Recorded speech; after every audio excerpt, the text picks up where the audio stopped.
8월 15일 목요일 하나님께서 저희에게 주시는 말씀을 함께 나누겠습니다.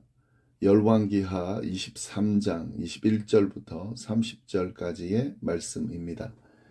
왕이 뭇 백성에게 명령하여 이르되 이 언약책에 기록된 대로 너희 하나님 여호와를 위하여 유월절을 지키라 하며 사사가 이스라엘을 다스리던 시대부터 이스라엘 여러 왕의 시대와 유다 여러 왕의 시대에 이렇게 유월절을 지킨 일이 없었더니 요시야 왕 8째 해에 예루살렘에서 여호와 앞에서 이 유월절을 지켰더라. 요시야가 또 유다 땅과 예루살렘에 보이는 신접한 자와 점쟁이와 드라빔과 우상과 모든 가정한 것을 다 제거하였으니 이는 대제사장 hil기야가 여호와의 성전에서 발견한 책에 기록된 율법의 말씀을 이루려 함이라. 요시야가 같이 마음을 다하여 뜻을 다하여 힘을 다하여 모세의 모든 율법을 따라 여호와께로 돌이킨 왕은 요시야 전에도 없었고 후에도 그와 같은 자가 없었더라. 그러나 여호와께서 유다를 향하여 내리신 그 크게 타오르는 진노를 돌이키지 아니하셨으니 이는 므낫세가 여호와를 경노하게 한 그 모든 경노 때문이라. 여호와께서 이르시되 내가 이스라엘을 물리친 것 같이 유다도 내 앞에서 물리치며 내가 택한 이 성 예루살렘과 내 이름을 거기 두리라 한 이 성전을 버리리라 하셨더라. 요시야의 남은 사적과 행한 모든 일은 유다 왕 역대지략에 기록되지 아니하였느냐. 요시야 당시에 애굽의 왕 바로 느고가 아수르 왕을 치고자 하여 유브라데 강으로 올라가므로 요시야 왕이 맞서 나갔더니 애굽 왕이 요시야를 무깃도에서 만났을 때에 죽인지라. 신복들이 그의 시체를 병거에 싣고 무깃도에서 예루살렘으로 돌아와 그의 무덤에 장사하니 백성들이 요시야의 아들 여호아스를 데려다가 그에게 기름을 붓고 그의 아버지를 대신하여 왕으로 삼았더라. 아멘. 오늘 본문은 요시야의 개혁이 마무리되는 단계와 그의 삶의 마지막 부분을 보여주고 있습니다. 요시야는 성전을 수리하면서 발견된 율법책의 내용에 따라 유다의 개혁을 시작했습니다. 그래서 우상을 숭배하는 모습들을 철저히 개혁하였습니다. 그런데 여기서 끝내지 않고요. 오늘 본문을 보면 율법에 기록된 대로 유월절을 지키기 시작했습니다. 21절 말씀입니다. 왕이 뭇 백성에게 명령하여 이르되 이 언약책에 기록된 대로 너희 하나님 여호와를 위하여 유월절을 지키라 하매. 요시야는 여호와의 율법책을 읽어 나가면서 유월절의 중요성을 깨달았던 것으로 보입니다. 하나님께서 명령하신 절기인데도 불구하고 지켜지지 않고 있는 유월절을 요시야는 다시 지키기 시작한 것입니다. 그는 하나님께서 주신 언약책에 기록된 대로 유월절을 지키도록 유다 백성들에게 명령하였습니다. 이 유월절을 지킨다고 하는 것은 참으로 대단한 일이었습니다. 22절을 보시면 그게 얼마나 중요한 일인지를 알 수 있는데요. 사사가 이스라엘을 다스리던 시대부터 이스라엘 여러 왕의 시대와 유다 여러 왕의 시대에 이렇게 유월절을 지킨 일이 없었더니 이 유월절은 사사시대부터 요시야가 다스릴 때까지 지킨 일이 없었다는 거죠. 참으로 안타까운 일이죠. 사사시대라는 것은 이스라엘이 가나안 땅에 들어가 정착하기 시작했던 때를 말합니다. 여호수아가 죽고 자기의 소견대로 행하며 하나님 앞에 범죄하던 시대가 사사시대인데 그 시대부터 하나님께서 말씀하신 유월절을 지키지 않았고요. 그리고 그 뒤로 오랜 시간이 지났음에도 불구하고 유월절을 지키지 않은 채로 흘러왔다는 겁니다. 그런데 이거를 요시야 왕이 지키기 시작했다는 거죠. 그러니까 참 대단한 거죠. 23절 말씀 보겠습니다. 요시야 왕 18째 해에 예루살렘에서 여호와 앞에 이 유월절을 지켰더라. 이 유월절은 여호와 앞에 지키는 건데 유월절을 지키지 않았다는 것은 여호와 앞에 나아가지 않았다는 거죠. 나아가서 유월절을 지키지 않았다는 거죠. 예, 이런 것을 요시야 왕이 다스린 지 18째 해 될 때에 지키기 시작했다. 이것이 요시야의 업적 중에요. 아주 두드러지는 업적입니다. 그가 성전을 수리하고 또 개혁하고 하는 그 모든 것들도 다 중요하지만 이 유월절을 지켰다라고 하는 것은 아주 중요한 업적이 아닐 수가 없습니다. 이 유월절이 갖고 있는 의미가 뭡니까? 유월절은 하나님께서 이스라엘 백성들을 애굽의 속박에서 해방시켜 주신 그런 은혜를 기억하는 날이 바로 유월절입니다. 그러니까 다시 유월절을 지키기 시작했다는 것은 하나님의 은혜를 다시 기억하고 기념하기 시작했다는 것을 의미하는 겁니다. 그렇기 때문에 이 요시아가 지금 대단한 일을 해낸 거죠. 요시아의 나머지 개혁에 대해서 정리하면서 언급하고 있는데 24절입니다. 요시아가 또 유다 땅과 예루살렘에 보이는 신접한 자와 점쟁이와 드라빔과 우상과 모든 가정한 것을 다 제거하였으니 이는 대제사장 hil기야가 여호와의 성전에서 발견한 책에 기록된 율법의 말씀을 이루려 함이라. 요시아는 유다 땅과 예루살렘에 보이는 신접한 자, 점쟁이와 드라빔, 우상, 모든 가정한 것을 다 제거했다는 거죠. 하나님께서 싫어하시는 우상 숭배의 잔해들을 다 제거한 겁니다. 앞에 나오는 내용과 연결해서 이제 이 개혁이 마무리되고 있는 것을 보여주고 있습니다. 근데 이 저자가 지금 요라기 저자가 이 모든 개혁의 과정이 어떻게 진행됐다고 이야기합니까? 여호와의 성전을 보수하다가 발견된 율법책에 기록된 대로 행한 것이다. 이걸 강조를 하고 있습니다. 지금 요시아가 선한 왕으로 굉장히 두드러진 그런 평가를 받고 있는데 이 요시아의 탁월함이 여기에 있습니다. 그가 하나님의 말씀을 있는 그대로 받아들일 수 있었다는 거죠. 그리고 그 말씀대로 행했다는 겁니다. 그가 어느 정도 하나님의 말씀을 따라 살았는지 25절이 잘 평가해 주는데요.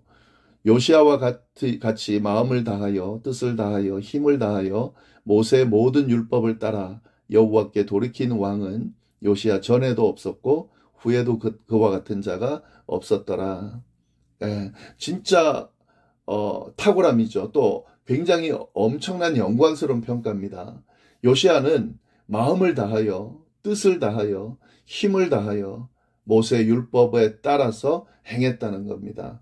이것은 하나님께서 주신 명령을 그대로 따른 겁니다. 하나님께서 율법을 주시면서 마음을 다하고 뜻을 다하고 힘을 다하고 하나님을 사랑하는 것으로 율법을 지켜 행하라고 그렇게 명령하셨는데 요시아가 그 명령대로 그대로 따랐다는 거죠. 그리고 그가 행한 이 모든 율법을 따라 행한 이 과정은 요시아 전에도 없었고 요시아 후에도 그렇게 한 왕이 없었다라고 평가해 주고 있다는 거죠. 이거는 철저하게 율법을 따라 살았다. 하나님의 말씀에 따라 살았다라는 것을 보여주는 겁니다. 이것이 바로 요시아가 선한 왕으로 그 누구보다 탁월한 그런 하나님 앞에서 선한 왕으로 평가받을 수 있었던 원인이다 하는 거죠. 네, 이 말씀은 요시아에게만 적용되는 게 아닙니다. 누구나 마찬가지입니다. 요시아와 같은 평가를 받을 수 있는 방법이 잘 제시되어 있죠. 요시아처럼 하나님의 말씀을 귀하게 여기고 그 말씀을 늘 묵상하고 받아들이고 따르는 거죠. 그렇게 하면 요시아와 같은 그런 평가를 받을 수 있다는 거죠. 이것이 바로 하나님의 사람들이 사는 길입니다. 존귀하게 되는 길입니다. 영광스러운 평가를 받을 수 있는 길입니다. 우리 모두 이렇게 하나님의 말씀을 귀하게 여기고 그 말씀을 늘 묵상하고 받아들이고 행하는 삶으로 말미암아 요시아와 같은 그런 존귀하고 영광스러운 평가를 다 받을 수 있게 되기를 간절히 바랍니다. 네, 그런데 이렇게 끝이 나는 것이 아니라 안타까운 내용이 좀 이어지는데요. 26절, 27절 말씀을 보시면 그러나 여호와께서 유다를 향하여 내리신 그 크게 타오르는 진노를 돌이키지 아니하셨으니 이는 므낫세가 여호와를 경노하게 한 그 모든 경노 때문이라. 여호와께서 이르시되 내가 이스라엘을 물리친 것 같이 유다도 내 앞에서 물리치며 내가 택한 이 성 예루살렘과 내 이름을 거기에 두라 한 이 성전을 버리리라 하셨더라. 네. 이 요시아의 철저한 개혁에도 불구하고 유다를 향한 하나님의 진노는 멈추지 않는다라는 말씀입니다. 그 이유는 요시아의 할아버지 므낫세가 저지른 그 악행이 너무 크기 때문에 그렇습니다. 므낫세의 범죄로 인해서 유다의 악은 극도로 달했고 하나님께서는 이 유다를 심판하시기로 작정하신 거죠. 북이스라엘을 심판하신 것처럼 남유다의 죄악도 극에 달했기 때문에 심판하시겠다라고 결심하신 겁니다. 그러니까 이 결심이 요시아의 개혁에도 불구하고 그대로 이어지는 거죠. 근데 여기서 우리가 오해하지 말고 봐야 되는 부분이 있습니다. 므낫세의 범죄가 아무리 크고 그래서 심판을 하시기로 결정하셨다 하더라도 분명히 요시야를 통해서 개혁이 이루어졌고요. 하나님의 말씀대로 행함으로 다시 하나님께 돌이켰습니다. 그죠? 회개하고 돌아왔다는 거죠. 그런데도 불구하고 그 심판이 그럼 계속된다라고 하는 것인가 하는 거죠. 그러면 회개하고 돌이키고 개혁하는 이 과정이 그럼 의미가 없는 것인가라고 생각할 수가 있습니다. 근데 우리가 여기서 중요하게 봐야 되는 것은요. 요시야의 개혁 이후에 남유다의 모습이 어땠는지를 봐야 됩니다. 그들은 요시야의 개혁에도 불구하고 다시 하나님을 멀리하고 우상을 숭배하는 범죄하는 모습으로 돌아갔습니다. 만약에 그들이 요시야와 같이 하나님의 말씀을 지켜 행하는 그 길을 유지하고 계속 갔다면 아마도 하나님께서 그 진노의 심판을 돌이키실 수도 있었을 겁니다.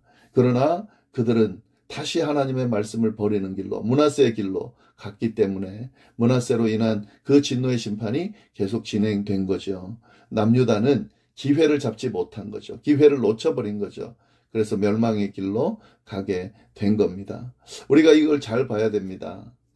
한 번의 개혁으로 끝날 것이 아니라 그 개혁이 잘 이어져서 계속되어질 수 있도록 우리가 늘 경건하게 또 하나님의 뜻을 분별하며 하나님의 뜻에 따라 살아갈 수 있어야 된다는 사실을 우리가 말씀을 통해서 알 수 있습니다. 이렇게 요시야의 삶은 마감이 되죠. 28절 요시야의 남은 사적과 행한 모든 일은 유다왕 역대 지략에 기록되지 아니하였느냐. 그런데요. 이렇게 끝나야 되는데 또 요시야의 죽음 과정이 다음 두 절에 언급이 되고 있는데 이 요시야의 죽음의 과정이 굉장히 의문스럽습니다. 개혁을 이루고 하나님께 선한 왕으로 평가한 그런 왕이라면 그의 죽음도 그렇게 좀 의미 있고 영광스럽게 끝이 내야 되는데 29절 30절을 보시면은요. 너무도 허무한 죽음을 맞이하는 것을 볼 수 있습니다. 요시야 당시에 애굽 왕 바로느고가 아수르 왕을 치고자 하여 유브라데 강으로 올라가므로 요시야 왕이 맞서 나갔더니 애굽 왕이 요시야를 무깃도에서 만났을 때에 죽인지라. 신복들이 그의 시체를 병거에 싣고 무깃도에서 예루살렘으로 돌아와 그의 무덤에 장사하니 백성들이 요시야의 아들 여호아스를 데려다가 그에게 기름 붓고 그의 아버지를 대신하여 왕으로 삼았더라. 이 내용이 뭡니까? 요시야 때에 애굽 왕 바로느고가 아수르를 치기 위해서 유브라데 강으로 올라왔다는 거죠. 근데 그때 요시야가 애굽을 맞서 싸우기 위해서 나갔다는 거죠. 그래서 애굽 왕이 무깃도에서 만나서 애굽 왕과 무깃도에서 만났는데 요시야 왕을 애굽 왕이 죽였다는 거죠. 그래서 그 시체를 부하들이 싣고 무깃도에서 예루살렘으로 돌아와서 요시야를 장사했다는 겁니다. 그리고 그의 아들 여호아스가 왕이 되었다 하는 내용입니다. 요시야의 죽음이 너무 업적에 비해서는 비참하고 허무하게 그렇게 죽었죠. 이 열왕기 하에는 그 이유가 자세히 나오지 않습니다. 그런데 동일 본문이 기록되어 있는 역대하 35장 21절 22절에 보면 이 요시야의 죽음에 대해서 언급하고 있는데 좀 더 자세하게 언급이 되어 있습니다. 거기에 보면은요. 요시야가 굳이 애굽을 치러 갈 필요가 없었는데도 불구하고 나갔다는 것을 알 수가 있습니다. 애굽은 유다가 아니라 아수르를 치러 가고자 했던 겁니다. 물론 아수르를 치고 나면 유다의 위협이 될 수는 있었겠지만 애굽의 입장에서는 유다를 위협할 마음은 있었던 건 아니에요. 그 당시에 바벨론이 점점 강성해지고 있으니까 이 애굽의 입장에서는 아수르를 치고 그 바벨론을 견제하려는 그런 의도가 있었을 텐데 이렇게 아수르를 치기 위해서 가는 그 애굽을 생뚱맞게 요시야가 방어하겠다라고 하면서 애굽 왕을 치러 갔다는 거죠. 그때 이 애굽 왕 바로느고가 요시야에게 분명하게 이야기했습니다. 너희와 싸우러 온 것이 아니다 라고 이야기했습니다. 그리고 이 과정이 하나님께서 진행하는 과정이다 라고 이야기를 해줍니다. 물론 그것이 진짜 하나님께서 진행하는 과정인지는 모르지만 그런데 이 이야기를 듣고도 굳이 요시야는 변장을 해서까지 싸우려 하다가 결국에 죽음을 맞이하게 됩니다. 근데 이 과정을 보면은요, 요시야는 하나님의 뜻을 물은 적이 전혀 없습니다. 도리어 하나님의 뜻을 반하는 행동을 한 것처럼 그렇게 흘러가고 있습니다. 예, 이게 이 요시야가 비참한 결론을 맺게 된 거죠. 예, 우리가 여기서 한 가지 분명하게 명심해야 되는 것이 있습니다. 우리가 업적을 많이 이루고 하나님과 함께 더불어 그렇게 신실하게 살아왔다 하더라도 이것이 끝까지 이어져야지, 그 순간에 교만함으로 이 하나님의 뜻을 버리고 만약에 하나님의 뜻을 따르지 않게 되면은, 예, 그에 따른 또 평가를 받을 수밖에 없고 심판을 받을 수밖에 없다라고 하는 사실이죠. 그래서 우리가 예수 믿고 하나님의 자녀가 됐다고 해서 마음대로 살아야 되고 그냥 구원받았으니까 내 마음대로 해도 되는 거냐? 그렇지 않습니다. 늘 긴장함으로 하나님의 자녀답게 하나님의 뜻 안에서 벗어나지 않도록 그렇게 두려운 마음으로 우리를 추스르고 하루하루 그렇게 살아갈 수 있어야 하겠습니다. 그걸 지금 분명하게 이야기해 주고 있는 거죠. 예. 이 말씀 잘 또 기억하면서요, 우리의 삶에 잘 적용할 수 있기를 바랍니다. 기도하겠습니다. 하나님 아버지 감사합니다. 귀한 말씀 주셔서 감사합니다.